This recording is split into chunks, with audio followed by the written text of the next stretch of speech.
Hey everyone, and welcome to the Magical Miracle Network. My name is Ruth Perkinson, and I have one of my favorite brothers from another mother here on our channel tonight. His name is Scott McClaine, and we are tonight talking about the topic tonight is how to know the difference between when you're in your right mind and when you're in your wrong mind, and how to distinguish between right-mindedness and wrong-mindedness. So, Scott, thank you for coming and being with me tonight. Ruth, is always a pleasure being here with you. Always. And you look like you are just this beautiful lotus flower there. I love that symbol behind you. So thank you for putting that up. That's a symbol for your business. Is that correct? It is. Yes. Okay. Yes. Yeah. And you know, with that lotus just being open, the lotus actually can grow no matter what the environment is. It's one of the few flowers that can grow on land, it can grow in mud, it can grow in water. No matter where it's at, it's going to grow and it's a symbol of purity in most religions as well. This is a I symbol. love that. Oh, thank you. I love that symbol of purity. It's beautiful. Well, anyway, we were talking a little bit off camera about what we're going to do tonight, and I'm really excited about this video. Guys, we're going to try and keep it to about 20 minutes and talking about the difference between right mind and wrong mind. So I'm going to kind of pass it over to you, and you get us started with that. Okay, okay. And you know, I think in thinking about right mind and wrong mind, it's important for us to understand what mind is, right? And so in the course, it actually says that the term mind is used to represent the activating agent of spirit. Um, it's used to represent the activating agent of spirit, supplying its creative energy. So that in itself is really important for us to know. It's that part of us that we're using to create our experiences, to create ourselves. So much power and that just flows through there. And so it's important to make sure that we're using it either for our good or for our not good. You know, we have to understand which way we're using it. Now, it does go on further in the course to say that it's really not a split mind, but we see it as a split mind. And so we have the illusion that our mind is going in two different directions. And so one of the ways it breaks it down in here is that spirit is that part. And I'm actually reading right now from clarification of terms under section 1, mind and spirit. It says in here that spirit is the part that is still in contact with God through the Holy Spirit, who abides in this part, but sees the other part as well. The term soul is not used in the course, they don't really use the term soul just because of its controversial nature, but soul and spirit really are the same thing. So it's connected to God through the Holy Spirit. The other part of the mind is entirely illusory and makes only illusions. Spirit retains the potential for creating, but its will, which is God's, seems to be imprisoned, while the mind is not unified. Creation continues unabated because that is the will of God. This will is always unified and therefore has no meaning in this world. It has no opposite and no degrees. The mind can be right or wrong, depending on the voice to which it listens. Right-mindedness listens to the Holy Spirit, forgives the world, and through Christ's vision, sees the real world in its place. This is the final vision, the last perception, the condition in which God takes the final step himself. Here, time and illusions end together. Wrong-mindedness listens to the ego and makes illusions, perceiving sin and justifying anger and seeing guilt, disease, and death as real. Both this world and the real world are illusions because right-mindedness merely overlooks or forgives what never happened. Therefore, it is not the one-mindedness of Christ's mind, whose will is one with God's. And so that was a lot to kind of read from there, but I wanted to kind of cover all of that in there in itself. The simplicity of it is when we're thinking from the wrong mind, we're thinking from our egoic mind. And as I was saying here, we're believing that sickness and death and pain is real. we're thinking these negative things, these things of littleness are real. Mhm. Whereas when we're thinking from our right mind, we're thinking more from the Holy Spirit, where we can understand that these things are not real. Absolutely. I mean, that's so well said. It's like we're looking, I think, and let me ask you this, it's like, which voice am I listening to? It kind of, do you feel like that's what it kind of comes down to in our thinking mind is like, who's talking? Who's Exactly, exactly. talking to me, right? Yeah, yeah. And that's just so important. Who's talking? Yeah, uh, because whoever we're listening to, that's where we're creating from. Mm-hmm. We're making the experience of our lives based off of which mind we're thinking from, the wrong mind or the right mind. Yeah. So, like, can we give a couple of examples of maybe just one or two when we know when we're in our, we know which voice we're listening to. In other words, like the voice of the ego is kind of like the intruder, right? It's like, and the voice for spirit is very calm and peaceful. Do you think it would be helpful to give a couple of examples of how to distinguish between, when you're in the right mind and when you're in the wrong mind, and which voice is talking? Maybe even just use a personal example, perhaps. And I love just the way you just described that. You say that the right mind is peaceful, the wrong mind is an intruder. And if you think about if an intruder showed up, how would you feel at that time? It's not going to be a good feeling. You know, Yeah. anytime an intruder shows up, and so sometimes it's kind of a small thing, but still there's an uneasiness. And when you're feeling that uneasiness, you know that you're listening to that intruder. The intruder is there. And it could be that sound that you hear around the corner. It's like somebody, but it's something that's going to make you feel uncomfortable. Um, Anytime you're thinking from, if you're feeling sick, if you're feeling weak, if you're feeling like you're lacking something, if you're feeling like you're not enough, if you're feeling guilty, if you're feeling victimized, if you're feeling these particular types of things, that is wrong mindedness. That is not thinking from the highest version of yourself. And I guess that's another way of saying that. Um, I love in the Bible the word it should say that God created us in his likeness and image. And so if we think about we're in God's likeness and image, will God be afraid? Will God be victimized? Will God be weak? Will God be not enough? And none of those seem to flow properly right there.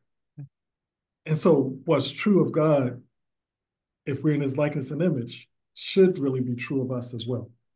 And I know some people might not quite feel that right now, but if you think about it, we was created by perfection, then that perfection has to be somewhere within us. We were created by the light of all lights. That light has to be within us somewhere. Yeah. And so the right-minded thinking, when you're thinking from the Holy Spirit, you're thinking from that place where you're feeling that light, you're seeing that light, you're understanding that there is something amazing that is within you, something that is amazing within those that you're talking to. But when you're thinking from the wrong mind or from the egoic mind system, now that's when you're seeing something wrong in them. You're seeing something wrong in yourself.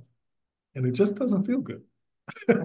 Right. Absolutely. So you can kind of even discern and match up, if I'm seeing something or feeling something off, whether it be in somebody else or myself, then you can be sure that the ego is involved. And Definitely. just the very opposite of that, the complete opposite, if you're feeling loving and kind and supportive and helpful and peaceful, and you're seeing that and that being in front of you and in yourself, then you're in your right mind. And your right mind is connected to source. It's connected through the Holy Spirit to source. And that's Yes. the part of your mind that is holy. Yes. Yeah. And there's a belief that we have part of our mind that's unholy, which is the ego, right? So, yeah. In chapter 2, it actually has a line in there that says, never confuse right and wrong mindedness. responding to any form of error with anything except a desire to heal is an expression of this confusion. And so if we're responding to anything, from anger, from madness, from sadness, from any of those negative pieces, it is a clear indication that we've confused our parts of our mind. We're actually in the wrong mind, or the egoic minded thinking. Um, and that means that we're now creating from that space as well. Right. Yeah. Right. And the ego, we have to remember that the ego is very powerful. I mean, fear is a powerful force, and it's a miscreative force of separation, the guilt, the anger, all of that. And that's what has made this world of separation. And so when we shift back into our right mind, then spirit is really helping us. Holy Spirit is really mediating between what we see as the illusion and what the truth is, which is the light, which is the sparkle of light in you, the sparkle of light in me. Wow. And it takes some willingness, doesn't it, to really understand where am I in any given part of the day. Yeah. It takes that willingness and that awareness. How am I feeling right now? Mm-hmm. As this thing happens throughout my day, how am I feeling when I think about it? How am I feeling when I'm approached? And so to start to be in that place of awareness allows you to begin to make a choice, because it's all about a choice. We always have the choice. Which one are we listening to? Yeah. Are we looking at the ego over here on this shoulder? Or are we looking at Holy Spirit over on the other shoulder? Right. Which one are we listening to? Another way I think of saying this is that it's a process of looking at cause and effect. And so when we are thinking from our Christ mind, our mind is connected to God, we're thinking from a very powerful place, a place where we're now become a positive cause on things. But so often, once that cause so often what happens is we're looking at the effects of things. We're looking at the end result. They made me mad. They came and took something that was mine, or whatever it was. We're looking at this effect, and we're trying to respond from that effect as well. We're trying to respond from an effect instead of going back up to the cause. And that's why just, that piece I quoted a moment ago, responding to any form of error with anything except a desire to heal is an expression of this confusion. And so when we're seeing somebody that's screaming at us, that's an error thinking on their part. Do we respond back from that error thinking, or do we go back to source? Do we go back to that place? Yeah, I love that. I mean, that's really, let's stop right there and really just hold that, because I think that's really powerful teaching right there, Scott.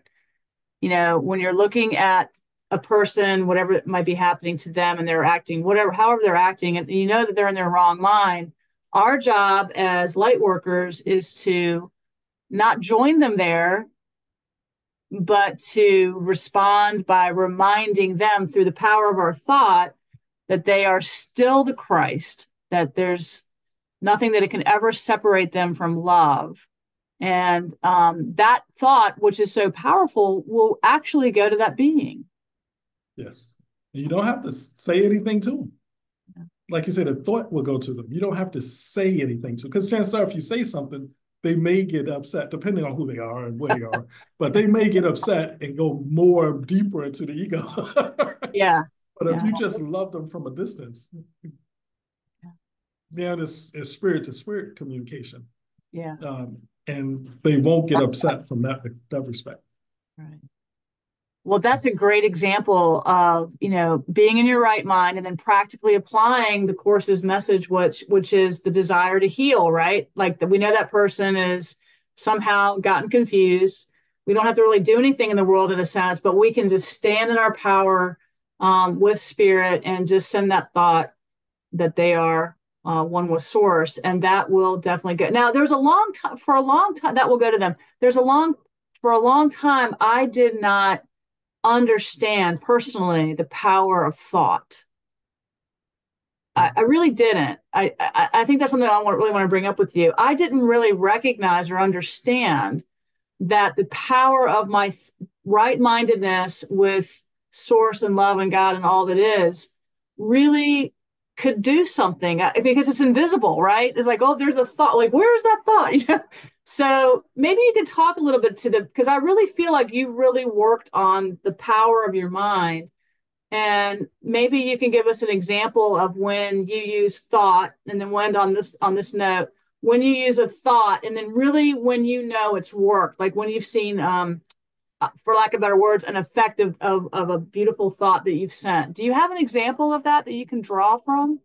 And the thing is, we all have examples along the way, but it's just a matter of being in that place of awareness for them. But one simple piece, just even today, I was talking with a young lady, actually my receptionist, and we were kind of looking at some stuff on the computer, and she was saying, "Oh, you might want to back up. My husband just was diagnosed with COVID." And so, and of course, I was with them last night, so so you might Yeah. want to back up. And so, yeah, uh, there was a instant where my thought was, I need to back up. But then there was a remembrance of, and by the way, when I had that instant, I need to back up, I could feel myself ready to cough just that quick. Like, But then I was aware of it at that point. And so I reminded myself that as I'm connected to God, I'm connected to the source of all that is, there's no way that this potential virus could be any stronger than God and I together. And so just in that quick thinking of that remembrance of that, everything just cleared right back up. So it was a really quick action. So I could feel myself going into the egoic thought pattern. And that awareness changed my thought. Right.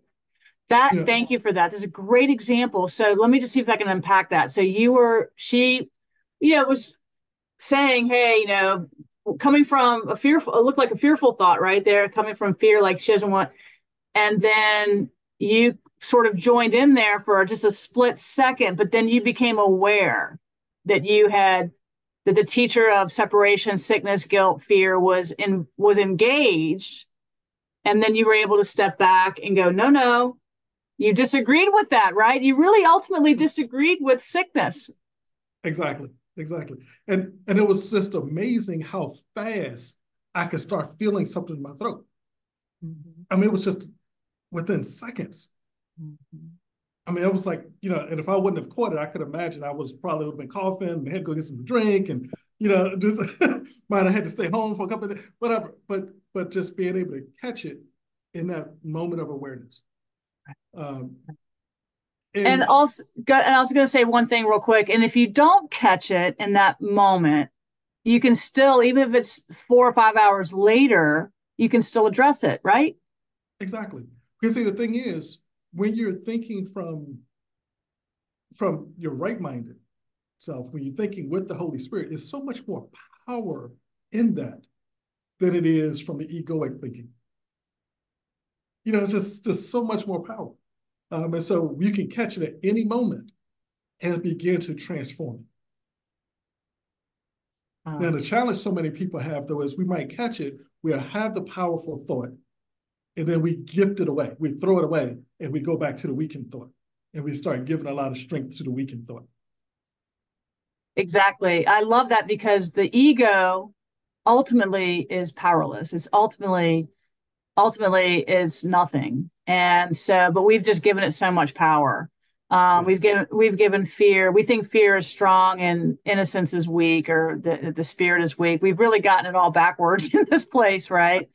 We Right. really have, and that's really confusing. I mean, a lot of people are walking around they're confused. Who am I? They don't even know who they're thinking with. Am I thinking with spirit? All these different thoughts. So, and he even talks a little bit in the course, I think the first couple of chapters, about how we really condone a lot of mind wandering. And he's asking us to really be aware of when you're wandering around in your mind, because our thoughts really are so powerful. So, Yeah.